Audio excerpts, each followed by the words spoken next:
ku soo dhawaada Somali TV habeen kasta saacadan oo kale.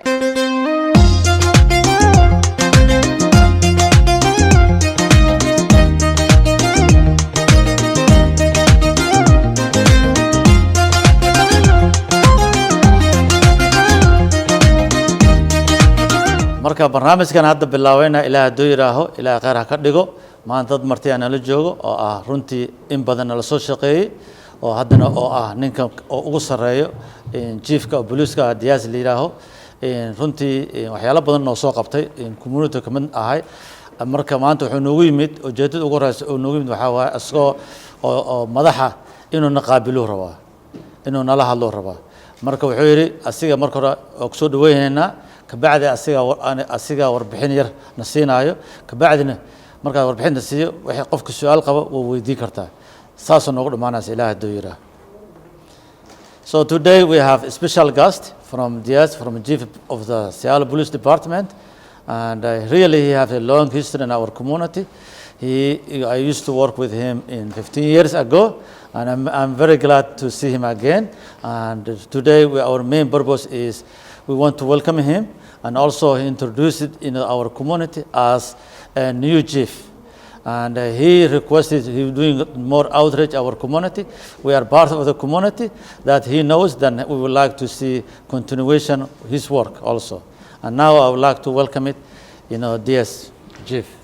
Well, I'd like to thank everyone for letting me be here and taking the opportunity to have a conversation with all the people that are here, as well as those that are actually videotaping. I am excited to be the chief of police. As I move this department forward, I really it's so important about how we connect with our community. I've spent a lot of time for many years working with the Somali community, working on youth programs and soccer and basketball and a variety of different other things. And it's really, my passion is youth and making sure that youth have the opportunity to be successful, have the opportunity to reach their hopes and dreams. And it is some area that I've made, throughout my career, really just try to push how we can create those investments in youth. And so I'm really excited to now, as I lead the department, to really try to ensure that our department is working with community in how we build relationships, but also how do we engage youth in a different manner so we can actually have them help and strive to be successful. And I was in a community outreach unit for many, many years, doing a lot of youth violence prevention work. And so I will be bringing that experience. I also want to humanize the department. I want to make sure that our officers, that people get to know our officers, that it's not just a patrol car or a mountain bike, that it's officers really having the time to engage community and really connect. waxaan aad iyo aad ugu faraxsanahay madaxda iyo jaaliyada Soomaaliyeed inay u soo dhaweeyaano community-gooda taas waxay tusaysaa farxad dheer ay gelinaysaa waa ku faraxsanahay yiri in badan aan la soo shaqeeyay haddana waxaan aad iyo aad ugu faraxsanahay anigoo ah nin madax oo ninka taliyaha booliska inaan marraa soo laabto ujeedada ugu weyn maanta waxay tahay yiri in aan rabo in community-ga xiriirka aan leenahay si toos u sii socdo maadaama kii hore aan lahayn aan sii wanaajino taas aan jeclahay yiri aniga runtii waxaan aad iyo aad u jeclahay yiri inaan la shaqeeyo dhalinyarada taas ayaan si gaar ugu takhasusay yiri mashruuc badan aan ciyaar kala soo shaqeeyay yiri ay kamid tahay ciyaaro banooni lacagto kale iyo meelo kale aan kala shaqeeyay taasna way sii soconaysaa yiri taada kale waxaan rabnaa yiri in community-giina inuu ku xirmo booliska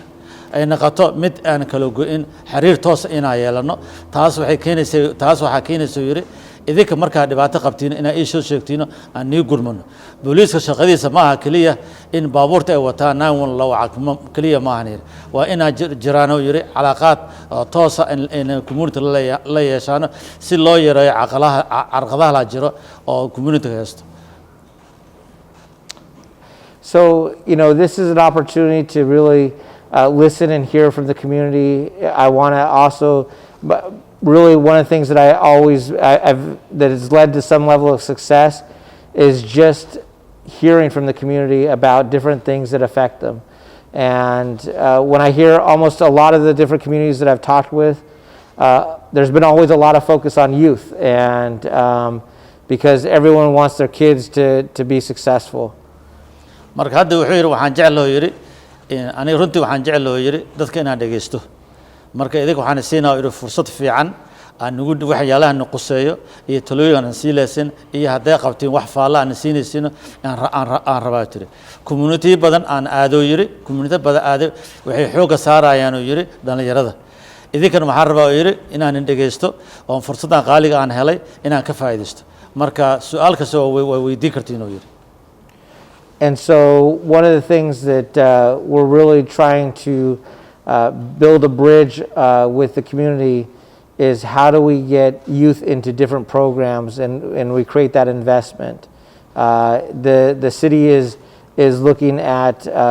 investments in what we call our BIPOC communities, our Black, Indigenous, and people of color. And so how do we get programs so we can, really have youth engage in those programs and not find themselves having to experience the violence in the community.